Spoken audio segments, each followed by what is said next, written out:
Bienvenidos al 16º consultorio virtual Fear Karma. Ya 16. ¿Quién hubiera dicho? De verdad, me hace muy feliz estar aquí con ustedes. De verdad, gracias a todos por el apoyo. En verdad, no saben qué bonita comunidad, qué cantidad de mensajes, de afecto, de que valoran el trabajo que hago, que hacemos nosotros, y nos da muchísima pila. Muchísimas gracias de verdad por su apoyo en redes, por sus comentarios, por sus porras, y pues aquí estamos para servirles. Por favor, mándenos sus preguntas, ya saben, si las quieren anónimas, mándenlas por el inbox, si las quieren, ¿qué es lo contrario de anónimas? Públicas, sí, y sus saludos se los damos aquí con mucho gusto, pero pregúntenos todo lo que quieran. Si en la semana se les ocurre que tienen alguna pregunta para que no se les olvide, mándenoslas por favor al correo que está poniendo ahorita Edgar en pantalla. Y para los que nos están viendo en TikTok y en Instagram Live, se los voy a decir. ¿Cuál es? Fear Karma Brand. No, consultorio virtual. Consultorio, Jessie. Consultorio virtual fearkarma@gmail.com. Por favor, o mándenos a los inbox, ya sea de TikTok. En TikTok hay inbox, sí, de comentarios. El mensajito de TikTok o de Instagram o de Facebook también, para que podamos tener sus preguntas. Entonces, sin más demora, vamos a comenzar con la primera preguntita. A ver, dice, cada semana planeo mis pendientes, pero nunca los termino como los organicé y eso me estresa mucho. ¿Algún consejo para ser más organizado? Bueno, en verdad eso, he hablado mucho del temperamento, pero creo que es algo temperamental muy claro. A la gente que le molesta que no se planea o que no se cumplen los planes, normalmente están en la parte del temperamento que se llama orden alto. Entonces, sí molesta cuando no se llena, pero eso también se va a la rigidez del niño chiquito. Entonces, obviamente nosotros podemos proponer, pero dicen, tú propones y Dios dispone. Pues la realidad, hay muchísimas variables que no dependen de nosotros. Entonces, yo creo que aquí lo importante es que sí trates de organizarlo, pero que tengas desde la parte adulta como una especie de lugar flexible donde si no se te cumple, no seas tan rígido y no dejes que el diablito te diga que eres un pendejo porque no lo llenaste o que eres irresponsable. O sea, checa mucho qué juicios te haces, qué pensamientos vienen, o sea, cuál es la molestia, ¿sí? Y hay que checar porque al final de cuentas puede ser que desde el adulto te falte organización, pero pues al final de cuentas, o sea, se ve que sí organizas, que más bien lo que te pasa es que las cosas que son incontrolables, pues te sacan de ritmo, ¿no? Como que de alguna manera algo no cuadre, o haya tráfico, o alguien no llegue a tiempo, o algo por el estilo. Había una promesa Es que le estoy dando carrilla de que no llegaron a tiempo una vez y ya no los he dejado. Perdón, no podía evitarlo. Algo externo, incontrolable, que te haya sacado de tu plan. Entonces, sí es importante que tengamos en cuenta la flexibilidad que tiene el adulto y que tenemos que no rigidizarnos, porque una de las cosas que tienen los orden alto es que se rigidizan. Ahora, los orden bajo, que yo en mi temperamento soy más orden bajo, lo que tenemos que hacer es aprender a tener una estructura, porque al final de cuentas, sin estructura, yo estoy de acuerdo contigo, con esta persona anónima que escribió esto, porque sin estructura no logras nada. Y la realidad es que aunque tengas la estructura, pues digo, a veces se puede y a veces no se puede, pero no hay logro sin estructura. Muchas gracias por tu pregunta. Y no se trata de ser más organizado, sino de ser más flexible y de tratar de fluir cuando no salen las cosas. Siguiente pregunta. Me encanta estar sola, mucho más que estar acompañada. ¿Es un defecto o cualidad? Pregunta anónima. Mira, yo creo que aquí hay algo muy importante y es depende en qué cultura te muevas. ¿Por qué? Porque de alguna manera, en una cultura, por ejemplo, como la mexicana, que es una cultura social, que es una cultura de estar con gente, pues a lo mejor te van a ver como medio rarita. O sea, te van a decir, hijo, esa que está ahí solita y que le gusta estar en el recreo o en el lunch sola, ¿no? Pues dices, es rarita, pero en realidad no está bien ni mal. Depende mucho dónde te mueves. Por ejemplo, en las culturas como la japonesa, el ser introvertido, el estar más tiempo solo, es visto bien, es visto como una cualidad. Entonces, tiene que ver si en tu cultura tú te sientes rechazada por el estar sola. O sea, qué tanto tú te juzgas, o sea, desde tu diablito, vamos, juzgar cómo eres. Porque por lo que me dices, o sea, te sientes mejor estar sola. Eso es que estás consciente de la energía que eso te da. Cuando nosotros estamos alineados con quien somos, nos llenamos de energía. Una persona que es muy social se llena de energía estando con gente. Una persona que es más solitaria se llena de energía estando sola. Entonces yo lo que te diría es que desde la parte adulta hay que aceptarnos en lo que nos da energía. Lo que la cultura te juzgue o no te juzgue, bueno, pues eso no tiene tanto que ver. O sea, sé que a nadie nos gusta que nos juzguen, nos gusta que nos quieran, que nos admiren, pero pues en el caso de algo que te energetiza, yo creo que tu madurez tiene que ver con esa aceptación de quién eres realmente, de lo que te da energía y pues aprender a ser tú misma, ¿no? Que de alguna manera lo pensamos en términos de defecto o cualidad, ¿sí? Eso es también muy de la niña chiquita, en el sentido de que las cosas desde la parte adulta son grises. Tienen pros, tienen contras, ¿no? Y pues al final de cuentas, ese juicio de defecto tiene que ver con una cultura que infantilmente juzga un lado como bueno, otro como malo, ¿no? A mí me han llegado a consulta, por ejemplo, parejas que la bronca es que a uno le gusta estar solo y a otro le gusta estar acompañado y de pronto van a una boda. Entonces uno a las 11 de la noche ya está de que ya me quiero ir a la casa y el otro es a las 3, 4 de la mañana cuando ya se van. O sea, ¿cómo? Yo me quiero quedar otro rato. Entonces yo más bien les digo, llévense dos maneras de regresarse a la casa, no se regresen juntos, porque pues al final de cuentas el que se queda más del tiempo se desenergetiza y el que no se queda suficiente tiempo también se desenergetiza. Ahora, la cultura mexicana, vamos a decir, cuando te vas de una boda a las 5 de la mañana, te dicen, ¿cómo? Ya te vas y llevas ahí 15 horas, ¿no? Entonces, la cultura mexicana no tiene límite. Y entonces, pues bueno, claro que la gente más introvertida sufre porque siente que son cortados o que son antipáticos, ¿no? Entonces tenemos que tener mucho cuidado de sí estar en la parte adulta donde nos aceptemos a nosotros mismos, que es la base. Cómo somos es cómo nos energetizamos. Le guste o no al otro, es su bronca. Muchas gracias por tu pregunta. Siguiente pregunta. Estoy siguiendo el proceso que se describe en tu libro y me siento mucho mejor. Ay, me da muchísimo gusto. De verdad, muchas gracias por decirme estos comentarios. No saben cómo me siento cuando leo esto. Tenía mucha angustia y se me ha bajado, reconociéndola como parte de mi herida y de mi diablito. Y la pregunta es, cuando guardo lo negativo en la guantera, ¿a dónde se va? Está buena esa pregunta, ¿eh? ¿A dónde se va? Es interesante. El concepto de la guantera, Cuando nosotros estamos en nuestra parte silvestre, yo digo que antes de que tengamos trabajo interno, estamos como en una parte que estamos como silvestres, ¿no? Entonces, cuando estamos de silvestres, antes de que tengamos ningún tipo de trabajo, está todo mezclado. Justo estaba hoy, esta semana haciendo un video de eso, que decía yo que todo está como mezclado como en la Biblia antes de la creación, en un caos primigenio, ¿no? Entonces yo escucho al diablito y a la parte sabia y al adulto y al niño, pero los escucho todos mezclados y no sé hacer el discernimiento.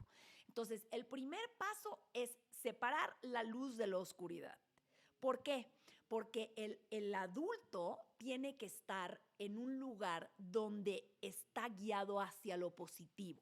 Entonces es un poquito como agarrar la persona que queremos ser, que es la parte adulta, y la parte sabia, que es que nos guía hacia lo positivo, y hasta que se estructure bien, poderla separar de lo negativo que lo contamina, si no es que hay ya una definición clara de la parte adulta. Dios, es un poco esotérico esto, pero es así. O sea, el proceso es un proceso de maduración del adulto.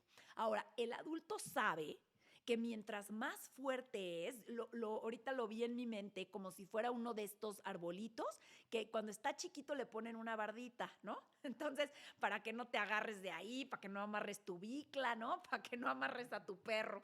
Entonces, o sea, una vez que ya está robustito el árbol, entonces ya le quitan la bardita. ¿Por qué? Porque ya tenemos la capacidad de que si alguien nos empuja, de que si alguien amarra ahí algo, no lo rompes. Igual aquí, o sea, la guantera, sobre todo al principio del trabajo, es para mantener al diablito ahí encerrado, de alguna manera para que no se contamine tu proceso que se está empezando a madurar del adulto y de la parte sabia.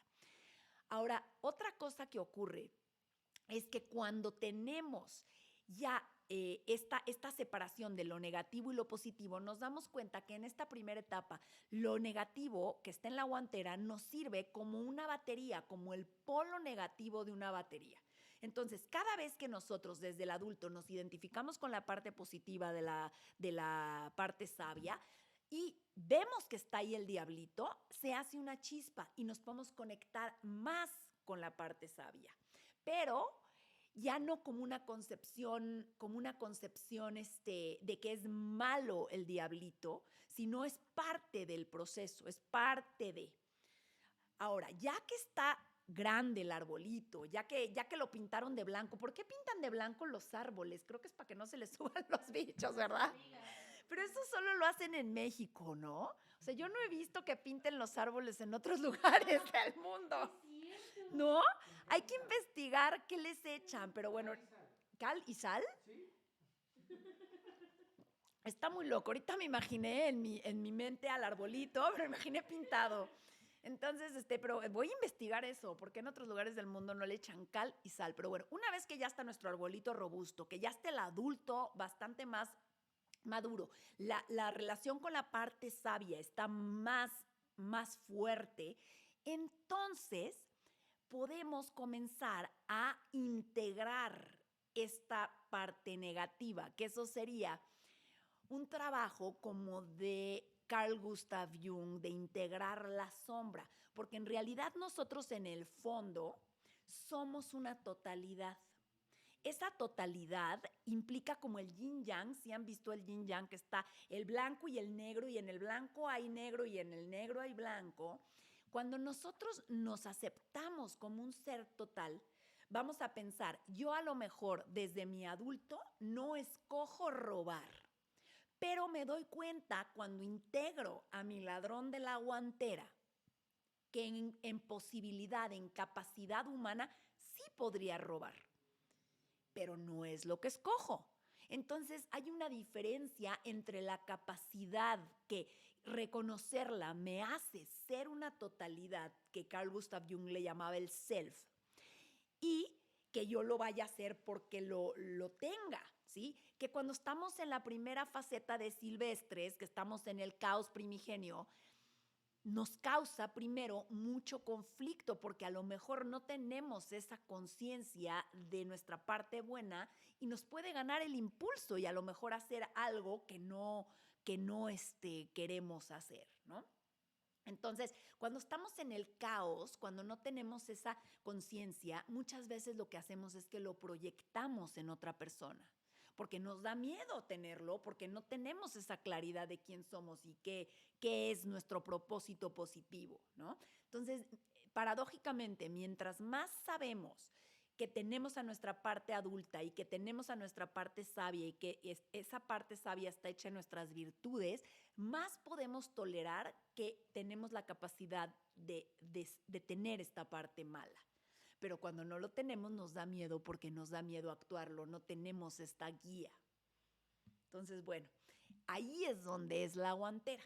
Es un lugar muy, muy importante. Y la verdad es que a veces hay que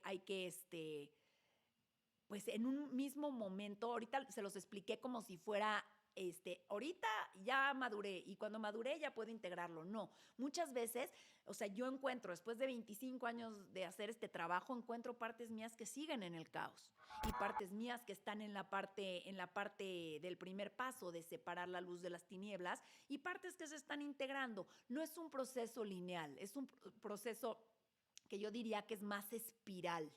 ¿Sí? Que vamos tocando diferentes partes, vamos descubriendo diferentes decibeles, diferentes texturas, mientras más vamos trabajando en el mundo interno. Y a lo mejor, como digo, eres el más chingón de primero de primaria y das una vuelta más profunda y eres el más pendejo de segundo de primaria. Entonces, al final de cuentas, tocamos cosas en todo momento que nos tienen que mantener en esta humildad. ¿Sí? ¿De qué? De que todos estamos trabajando y todos tenemos que trabajar de todo. Muchas gracias por tu pregunta, me encantó. Tengo 22 años y quiero hacerme una cirugía estética, pero mi mamá no me apoya. ¿Cómo le explico qué es mi cuerpo y qué puedo decidir sobre él? Pregunta anónima. Gracias por esa pregunta porque la verdad es que primero lo que te preguntaría es que, bueno, antes de preguntarte, sí es cierto que después de que tenemos la mayoría de edad, tenemos libre albedrío, o sea, no tenemos que darle cuentas a alguien de lo que hacemos o no con nuestro cuerpo. Y mucha gente puede creer que vamos, alguna entidad externa, ya sea un padre o alguna autoridad, tiene el derecho de decirnos qué hacer con nuestro cuerpo. Yo creo que sí hay cierto grado de libertad o debería de haber cierto grado de libertad en ese sentido. Ahora, utilizando el concepto junguiano del libre albedrío, vamos a profundizar más. Cuando tenemos nosotros patrones negativos de nuestra herida, de nuestro niño chiquito, y el diablito nos está echando ahí limón, ¿sí? Nosotros podemos creer que somos libres, pero no somos libres hasta que no limpiemos esa concepción. ¿Por qué? Porque estamos determinados hacia ciertos lugares. Voy a hacer un caso que no sé si sea el tuyo, pero para explicar este punto. Imagínate que tú te quieres hacer una cirugía estética, no especificas cuál, pero tú te quieres, no sé, operar la nariz. Y entonces, de chiquita, tu tío o tu madre te estuvieron diciendo, ay, tienes la nariz muy chata, o tienes la nariz muy gorda, o tienes la nariz muy, como sea. O a lo mejor hicieron un comentario ni siquiera dirigido hacia ti, ¿no? Que era, ay, mira, esa es una nariz bonita y no tiene nada que ver con la tuya. Entonces, tenemos que ver de dónde viene esa insatisfacción con tu cuerpo. Si viene de un lugar infantil donde desde tu herida te sientes cero por no llenar un estándar, ¿sí? O algún tipo de situación que haya sido producto del trauma infantil, entonces yo te diría que no eres libre para elegirlo, que estás determinada, que estás predestinada por estas creencias equivocadas. Entonces, para tener el libre albedrío que tanto deseamos todos, porque es una parte intrínseca del ser humano, tenemos que trabajar el inconsciente, Fir Carmeros. No hay de otra, porque si no, nos determina y ni siquiera nos damos cuenta que nos está determinando. Ahora, eso es desde la herida, sin tomar en cuenta el bombardeo mediático, hijo de su madre, que nos echan, donde nos ponen cánones de belleza que no necesariamente son correctos. O sea, vamos a hablarlo en cuestión como de la pregunta que preguntaron hace ratito, ¿no? ¿Es un defecto o es una virtud querer estar sola? Pues depende, la cultura te dirá que es un defecto. Igual aquí, los cánones de belleza nos hablan de colectividades y de ideas arbitrarias de qué es la belleza. Entonces ya se hizo un consenso que la belleza es ser escandinava, ¿no? ¿Y qué pasa si somos mexicanos? ¿Qué pasa si somos de etnias que no sean las que están en el canon? Entonces, si ya entró esa parte de creencia equivocada, tampoco somos libres, porque entonces estamos programados a vernos de cierta manera y esa manera pues es una manera arbitraria que bueno, la verdad no tiene nada que ver con la belleza. Desde la parte adulta, lo primero es aceptarnos como somos y ver cuáles son los bloqueos, ya sean personales o culturales, que nos eviten esa aceptación. Si después de hacer ese trabajo por tu libre albedrío de adulto, tú escoges que quieres alterar algo de tu cuerpo o de tu cara, entonces hazlo. Y sí creo que en ese momento le vas a decir a tu mamá, mira mamá, no lo estoy haciendo por angas o mangas. Angas o mangas se dice así, ¿verdad? No lo estoy diciendo por X o por Y. Lo estoy diciendo porque en realidad yo ya me acepté, pero es algo que yo quiero hacer, ¿sí? Y también la realidad es que a los 22 años estás como en un parteaguas. Ese parteaguas, si oyen a Soren, o sea, no puede ser, empezó a llorar. Ese parteaguas es que ya aunque tu mamá no acepte tu decisión, en realidad, con todo respeto, señora, no importa, porque es tu cuerpo, ¿sí? Y tú vas a tener que vivir con eso, nadie más. Pero que sea una decisión libre, que no sea una decisión que está todavía como grabada o predestinada desde el inconsciente ni desde la cultura. Porque créemelo, que si es desde el inconsciente o si es desde la cultura, no te va a dar la satisfacción que estás esperando. Porque el diablito es un hijo de su madre. El diablito ahorita que te dice que tienes la nariz fea, al rato te dice que tienes las chichis chicas, al ratito te dice otra cosa. O sea, el chiste es que nunca estés bien. Y la verdad es que sí es muy fuerte estar alterando, como mucha gente que veo hoy en día que se vuelven adictas a todo lo que es alterar su cuerpo estéticamente con cirugía, que yo no veo mal, pero mal que bien sí es un riesgo. O sea, someterte a una cirugía de cualquier tipo, pues implica una anestesia y la anestesia pues sí es un punto antes de la muerte. Entonces, sí yo creo que tenemos que hacerlo lo menos posible y cuando lo hagamos que sea desde un lugar de autoaceptación y desde ahí cada quien que decida lo que quiere con su vida y nadie se tiene que meter contigo. Muchas gracias por tu pregunta. Andrea del Valle, hola Andrea, muchas gracias por tu pregunta. ¿Cómo puedo lidiar con las críticas a mi persona en el trabajo? El trabajo es un lugar muy interesante porque te dicen, no es personal, es de trabajo, pero adivina qué, pasa uno muchísimas horas del día en el trabajo. Es donde empezamos a tener relaciones con gente porque es donde estamos, entonces hay mucho de personal, ¿no? Y se crean a veces, donde hay ambientes críticos a tu persona, lugares tóxicos. Entonces sí se me hace importante que que en el trabajo trates de llevarlo lo más profesionalmente, en el sentido de que si te están criticando personalmente, puedas tú decir, pues es bronca de ellos. Tú agarra la retroalimentación que te sirva, porque a lo mejor hay algo que te sirve, pero si ya son ataques a tu persona, no a tu trabajo, tu desempeño, que eso es lo que realmente debería de haber en el trabajo. O sea, tú estás desempeñando un rol, no es un lugar donde deben de criticar a tu persona o tu personalidad, ¿no?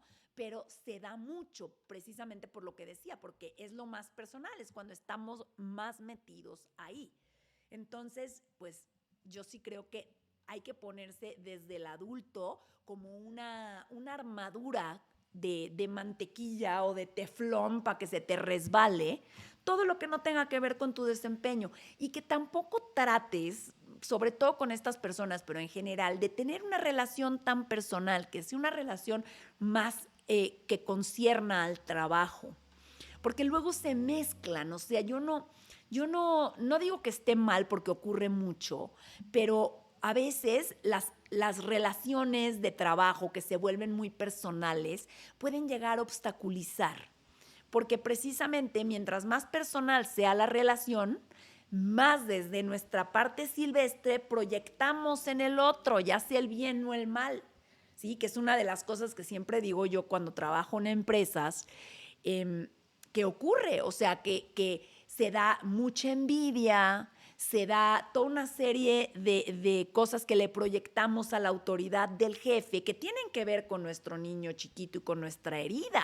que nada tiene que ver con el trabajo. Entonces, parte del trabajo que como psicóloga clínica laboral hago ahí es limpiar eso, o sea, que sepa cada uno qué es de él, qué es del otro y tratar de no mezclarlo y de no proyectar. Entonces yo te diría que abraces a tu niña chiquita, veas si esta crítica tiene algo que ver con alguna herida tuya de tu infancia, porque eso es oro molido. Eso es maravilloso. Si sí, entonces buscas un espacio terapéutico para poderte hacer responsable de sanar a esa niña chiquita, ¿sí? Porque cuando alguien nos critica y nos duele, entonces hay algo ahí que desde tu adulta tienes probablemente que sanar. Entonces, pedir ayuda a tu parte sabia, comenzar a sanar esta niña chiquita, y ya que hiciste eso, desde la parte adulta, cerrarte. En el sentido no de que seas grosera, pero trata de poner un límite donde solamente veas con estas personas cosas laborales. Y si te siguen criticando desde tu adulta, que se te resbale, sabiendo que lo que están haciendo es desde sus niños chiquitos y desde sus diablitos, porque alguien que está desde el adulto, créanmelo, que no tiene tiempo de estar criticando a la gente en un trabajo. Alguien que está haciendo su trabajo interno y su trabajo laboral, no tiene tiempo de andar viendo al otro. Entonces, también tomarlo, como digo, de quien viene. Y es muy interesante porque te vas a dar cuenta que cuando tú hagas esto, cuando tú te quedes en un lugar adulto y se te resbale, muy probablemente van a perder interés. Porque lo que ocurre es que hay una descarga energética cuando la gente te critica o esta persona te critica y tú te sientes, hay una descarga energética que desde el lugar del niño chiquito perversón y del diablito hijo de su madre, chupan energía. Entonces, cuando tú ya no les das esa energía, ya no les das ese buffet a tu diablito y a su diablito, pierden interés. Entonces, bueno, ojalá te haya servido y mucha suerte en esa relación, que a veces son muy fuertes esas cosas. Por favor, manden sus preguntas. Aquí Jessie me escribe, manden todas sus preguntas. No tengan pena de preguntar cosas de sexo, de rock and roll, de lo que sea. Aquí es su espacio, de verdad, no tengan ninguna pena, digo ya en serio, de preguntar nada, de cualquier cosa que les pueda interesar a ustedes o que les sirva, por favor, no hay pregunta tonta, échenlas. Y si se sienten raros, échenlas anónimas. A ver, tengo mucho miedo a la muerte y me preocupo, pues no controlo muchísimas cosas. ¿Qué puedo hacer para evitar esta sensación? Pregunta anónima. Híjole, Esta está muy, muy, muy buena, pero muy, muy profunda. Em, Justo esta semana también he estado pensando mucho acerca de eso. ¿Qué día fue? La semana pasada, creo, en el fin de semana, se murió Cristóbal Jodorowsky, que es el hijo de Alejandro Jodorowsky, que es un maestro que me cae muy bien y me gusta mucho leer sus libros. Y la verdad es que me puse a pensar mucho acerca pues de la muerte, de esta transformación inevitable que todos vamos a pasar, ¿no? Y de por qué me da o nos da a todos tanto horror. Y eso fue de la mano con que a mí, que no me gusta ver películas de terror porque soy de temperamento como muy sensible y luego sueño, se me ocurrió empezar a ver una serie que se llama Stranger Things. No sé si la vieron, que la verdad está muy buena, pero pues sí tiene así, digo, la mayoría de los que les gustan películas de terror no van a compartir conmigo de que es terror, dicen que es suspenso, pero para mí es terror. Entonces dije yo, bueno, ¿por qué me da miedo ver esas imágenes? Y entonces lo que hacía era que cuando se aparecía uno de estos monstruos feos, que mi instinto era como quitar la mirada de la pantalla, en vez de eso me le quedaba viendo. Me le quedaba viendo y como que decía, bueno, ¿qué tiene de feo? No, pues es que está así como podrido, todo como zombie, no tiene cara, se le ve feo. Pues sí, o sea, es como ese miedo a la putrefacción del cuerpo, ¿no? Ese miedo como al cambio. Y yo creo que tiene que ver también el miedo, los que no tenemos una creencia, por ejemplo, de fe en que después hay algo, ¿no? O el alma vive después de la muerte, ¿no? Yo sí creo eso, pero hay gente que no lo cree. Entonces, yo creo que mientras menos cree uno eso, más horror da como ese fin, ¿no? Y como esa descomposición, vamos a decir, del cuerpo. Pero al final de cuentas, o sea, no sabemos, o sea, nadie realmente ha regresado a decirnos. Entonces, ¿por qué empezamos con esa actitud de pensar que es algo malo? Porque algo se acaba o porque algo en un momento dado es desconocido. Entonces creo que la cultura, el diablito, le ponemos como mucho contenido tétrico, ¿no? Ya lo vemos como algo, como la vida es buena, la muerte es mala. Y no es así. O sea, al final de cuentas, pues es parte de. Y también creo que tenemos como mucho la concepción de que para hacer una vida buena tiene que ser una vida larga. Yo creo que esa también es una creencia equivocada que nos hace tener mucho miedo. Dijeron, no me acuerdo quién era quien dijo que una vida bien vivida es completa, no importa cuánto dure. Y eso nos abre como al siguiente punto. Hay tanto que no controlamos, como bien dices, que de alguna manera el hacernos esa mala pasada de tener miedo porque le ponemos cosas tétricas, ¿no? En vez de decir, me voy a morir un día así, pero no es hoy. Entonces, acepta eso y deja de pensar pendejadas. Deja de pensar si va a ser antes, después, si es cierto que hay o no hay. Tú vive tu vida hoy. Y como sabes que va a acabar, nos volvemos existencialistas y nos despertamos a la vida. Porque eso es lo que ocurre. Y no solo lo dicen los existencialistas, lo dicen los indios yaqui, a los que leyeron a Carlos Castañeda, que dice que la muerte está en nuestro lado izquierdo, recordándonos todos los días que va a haber un fin. Entonces, concéntrate, pendejo, no hagas tonterías, no que no hagas tonterías, pero no sufras por cosas que no debes de sufrir, acepta las cosas como son, no hagas drama, vive desde el adulto. Porque nos podemos pasar una vida desde los niños chiquitos y los diablitos haciéndola de pedo, haciendo drama, no disfrutando, metiéndonos en la vida de los demás. Y si vivimos una vida desde nuestra parte adulta, guiada por nuestra parte sabia, es una buena vida. O sea, es una vida que en un momento dado, pues podemos enfocarla a un propósito y preguntarte realmente a qué vine, dure lo que dure. O sea, dure 10 años mi vida, 50 años o 90 años.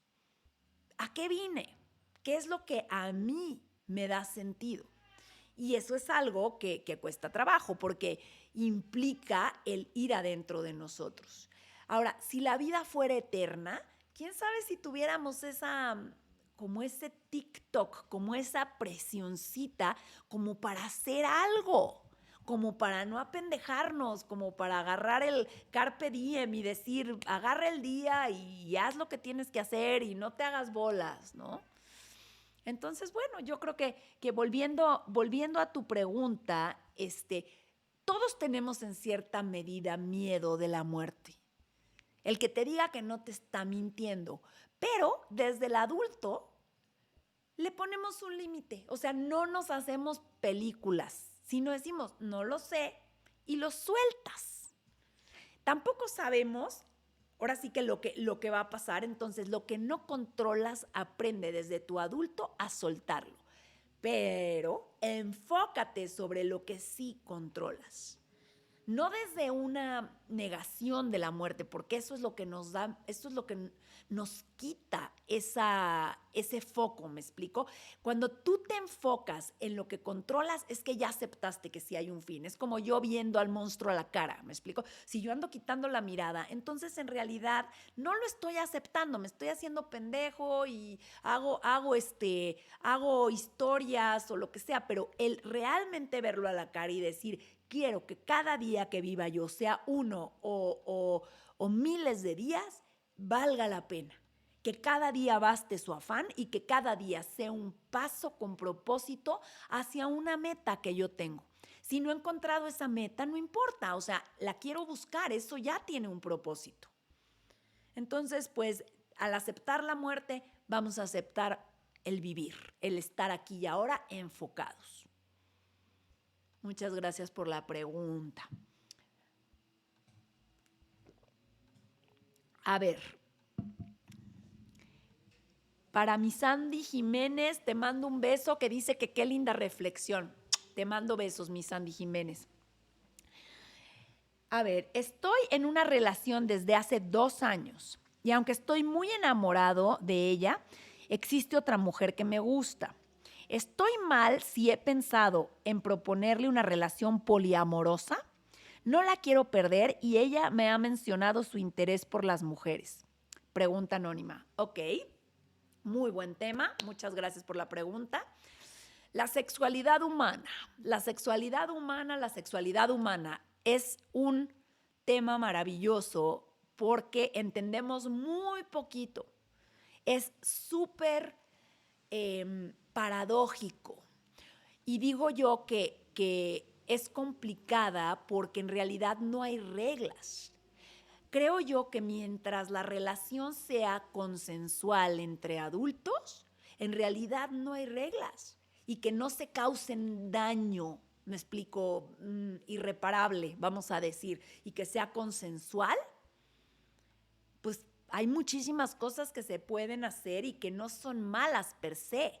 Dice, no me acuerdo quién decía, pero me encantó esta reflexión que decía que la sexualidad es oscura, no porque sea mala, sino porque es profunda.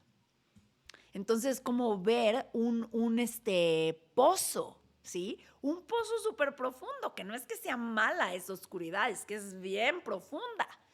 Entonces, cuando nos atrevemos a asomarnos a ese pozo, a esa profundidad de nuestra sexualidad, da miedo porque, pues porque no aplica la misma moralidad que en la vida, en la luz, vamos a decir, ¿no? En la vida externa. Es una exploración que requiere de muchas agallas, porque puedes encontrar cosas que no vayan muy ad hoc con las convencionalidades, con la vida tradicional. Y una vez que las sabes, pues ya te fregaste, porque pues sí las tienes que trabajar, sí las tienes por lo menos que aceptar.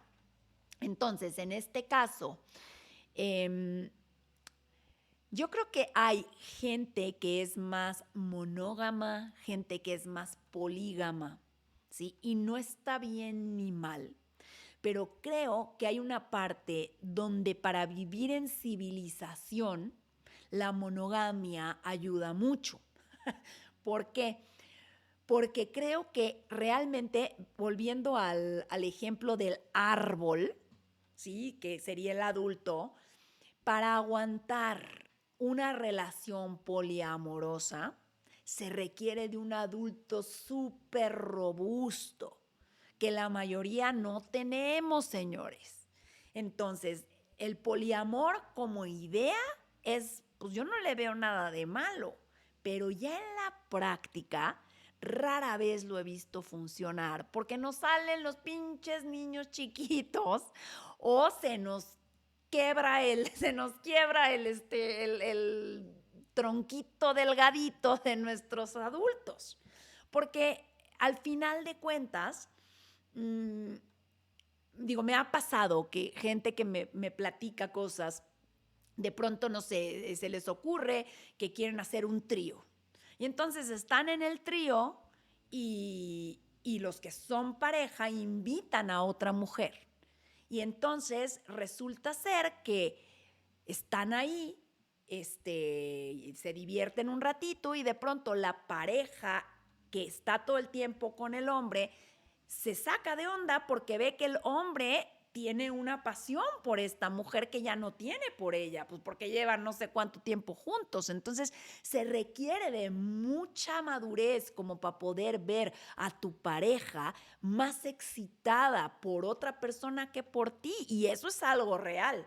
En las relaciones monógamas, pues se va bajando el furor, vamos a decir. O sea, sí, he platicado mucho en estos espacios acerca de que no es de que la sexualidad no se pueda mantener, porque sí, se mantiene por la profundidad del amor, por la profundidad del cuidado, pero ya no es el fuego del principio, porque ese fuego tiene más que ver como con una aventura, con no conocer a la otra persona, ¿sí?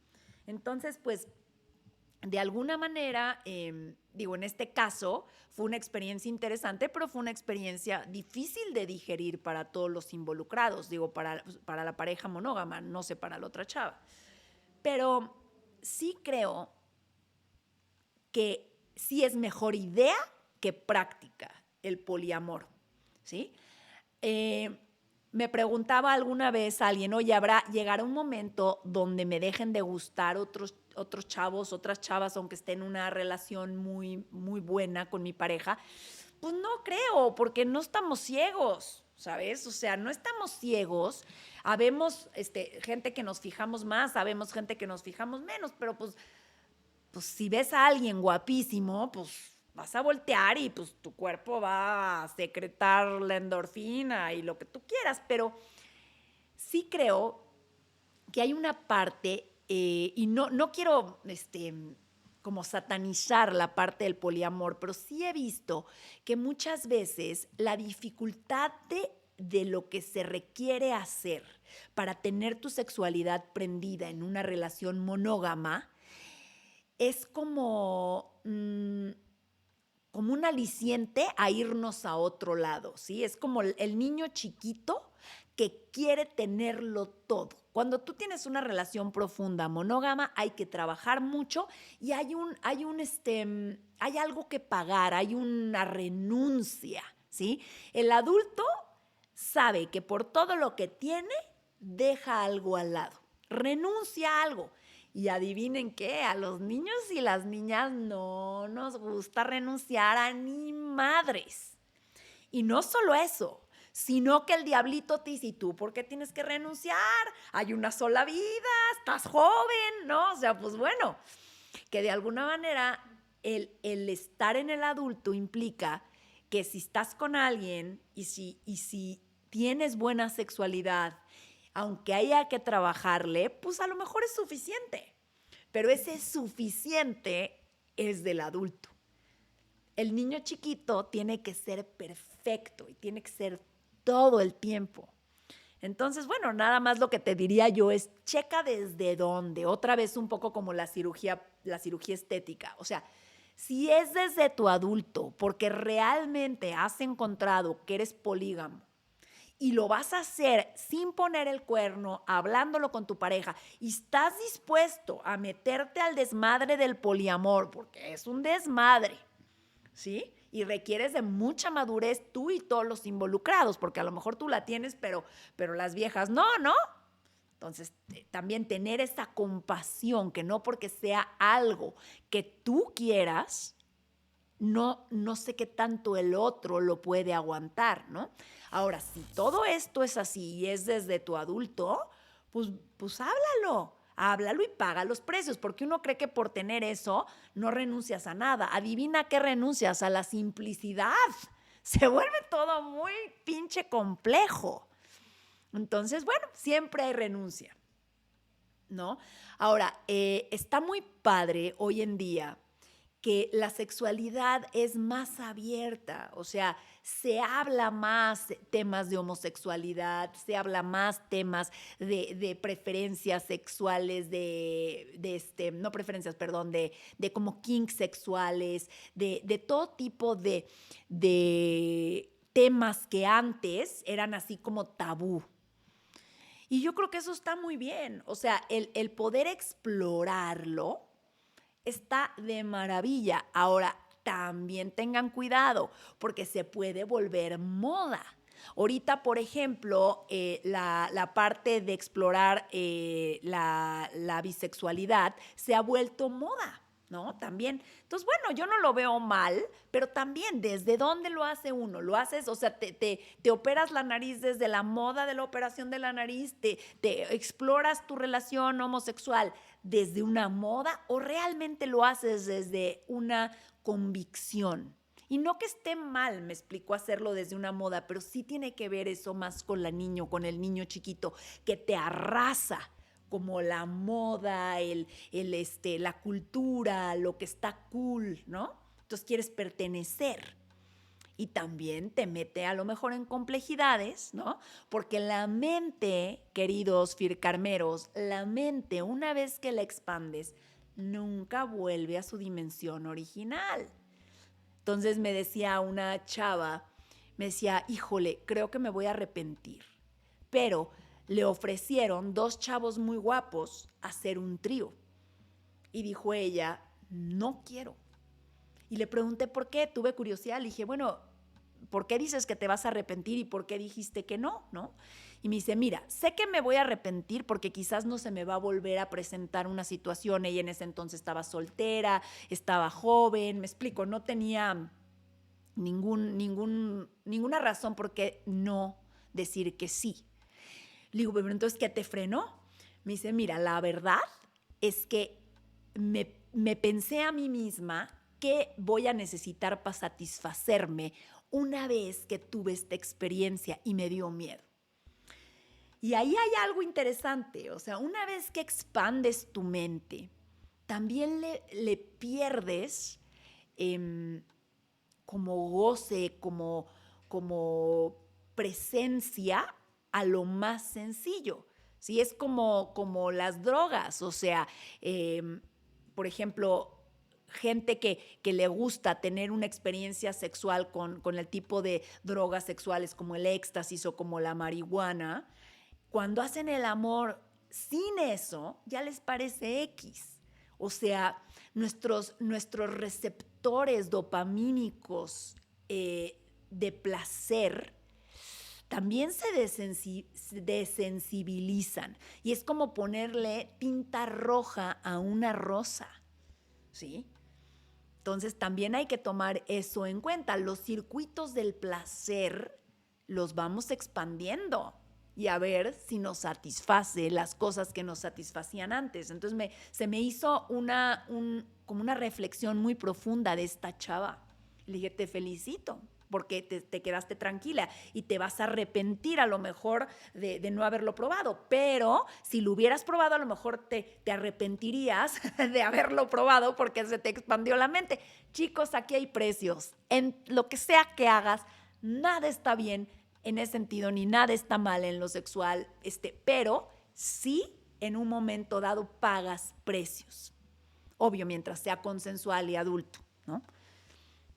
Entonces, bueno, de verdad, muchísimas gracias por esta pregunta, porque es una pregunta muy actual, porque es una pregunta que creo que nos tiene a todos muy confundidos a veces, o sea, la cuestión de desde dónde me quiero expandir, si es desde mí, si es desde el niño chiquito, si es desde la moda que la agarra al niño chiquito o realmente es desde el adulto. Si es desde el adulto, de una curiosidad real y estás dispuesta a pagar el precio, hazlo. Pero hazlo desde esa conciencia. Muchas gracias, de verdad. Última pregunta. ¿Cómo crees? Se me voló. Última pregunta. Pregunta anónima. Sufrí de violencia en pareja y aunque ya me alejé de esa persona, aún sigo con miedo de estar sola en la calle, sobre todo en la noche. ¿Qué puedo hacer para sentirme más segura? Todo lo legal ya está resuelto desde hace 5 años. Corazón, te mando un abrazo de verdad muy grande, porque sé que esto es algo que es muy fuerte, es en cierta medida síndrome de estrés postraumático, y es que la violencia fue tan fuerte que hay una parte de nuestro cerebro que se llama la amígdala, que se queda muy sensible. Entonces, es normal que esto te pase, o sea, no estás anormal, ¿sí? Es normal que esto te pase porque tu amígdala es como, por ejemplo, mucha gente, soldados que han estado en combate, se les queda muy sensible la amígdala. Entonces, si oyen un cohete, saltan porque su sensibilidad es demasiado alta. Entonces, sí te propondría que pudieras en un momento dado ver algún especialista del trauma. Al ratito, si quieres, te ponemos ahí por inbox algunas sugerencias, pero algún especialista del trauma que te pudiera en un momento dado ayudar, porque sí hay técnicas que te ayudan a revivir la experiencia traumática y entonces como que te quitan la sensibilidad de la amígdala y te ayudan a meterle otras partes del cerebro que te hacen estar más en control de alguna manera. Pero es que el trauma es muy fuerte. Entonces, hay mucha gente además que vive esto y que a lo mejor no sabe que se puede tratar, ¿sí? Pero sí, lo que nos dice es que tu cerebro, que tu ser está cuidándote, vamos a decirlo, aunque sea algo que no tenga lógica, porque dices, ya pasó, ya tengo toda la parte legal resuelta, ¿por qué tengo miedo de estar en la calle? O sea, yo creo que te está cuidando porque tu cerebro dijo, es peligrosa la vida, y entonces le bajó, más bien le subió el volumen a la sensibilidad de tu amígdala. Pero entonces tenemos que empezar desde la parte adulta a abrazar a tu niña chiquita y a decirle, no porque te pasó eso una vez, te va a volver a pasar. Y entonces poderte agarrar de tu parte sabia, poder agarrar a esta niña chiquita. Pero cuando hubo violencia, sí es importante, como la que tú dices, sí es importante que te acompañe un proceso terapéutico de alguien que esté entrenado específicamente para eso. Y que la gente sepa que eso existe, porque la verdad es que, o sea, no es fácil seguir viviendo con un síndrome de estrés postraumático, ¿no? Y luego estaba leyendo una estadística de la Organización Mundial de la Salud que 3 de cada 4 niños reciben violencia infantil en el mundo. Yo dije, ¿cómo? Es muchísimo. O sea, realmente a ti te pasó ya de adulta. No sé si te pasó también de niña, pero, o sea, hay muchos niños que viven con eso. Estaba oyendo al doctor Israel Castillo, que de hecho él es uno buenísimo, es experto para el trauma, que decía, ponía una foto de un árbol que crecía en medio de una piedra o de una bicicleta, o sea, que la bicicleta había estado ahí en el camino, ¿no? Entonces, alguien le puso un comentario que decía que era resiliente. Y dice él, no, que te acomodes no quiere decir que sea resiliencia, o sea, nos acomodamos al trauma. y lo tenemos que tratar. O sea, tenemos que tratarlo porque realmente las cosas no vuelven a su estado normal si no hacemos algo al respecto en casos como este, ¿no? Que fue esta violencia de pareja por mucho tiempo, ¿no? Y a veces no tiene que ser ni siquiera por mucho tiempo. Hay gente que es más sensible, hay gente que con una vez, ¿no? Hay gente que puede estar años y no tiene síndrome de estrés postraumático. Eso también tiene que ver con una tendencia temperamental de la amígdala. Hay amígdalas que digo que son los niños diente de león, que de veras viven unas cosas terribles y no tienen una herida tan fuerte. Y hay niños que son los niños orquídea, que bueno, con una rafaguita de aire, con que alguien sugiera la violencia, ya hubo un trauma, ¿no? Entonces, espero te haya servido esta respuesta. Te deseo todo el amor, todas las bendiciones para que puedas salir a la calle sin miedo. Chicos, se nos acaba este consultorio virtual. Cómo los quiero a mis Jessy y Edgar. Ay, no dije al principio que estaban Jessy y Edgar aquí, qué gacha. Seguro porque llegamos tarde. Es porque llegaron tarde. Bueno, pero ya no, ya los perdoné, ya. Entonces, el próximo consultorio virtual va a ser el día 13 de octubre. 13 de octubre, por favor, jueves 13 de octubre a las 8 de la noche aquí mismo. Por favor, síganos en redes, denos like en YouTube, estamos aquí para servirles, mándenos todas sus preguntas, bajen su libro de cómo no temer al karma, que ahorita lo está poniendo Edgar, está en el website para los que nos están viendo por Instagram o por TikTok, está en www.fearkarma.mx, ahí ponen su correo electrónico y les llega el libro y el audiolibro en inglés y en español para que lo oigan en el idioma o lo lean en el idioma que quieran. Y bueno, aquí estamos para ustedes, este es su espacio. Los quiero mucho y a brillar.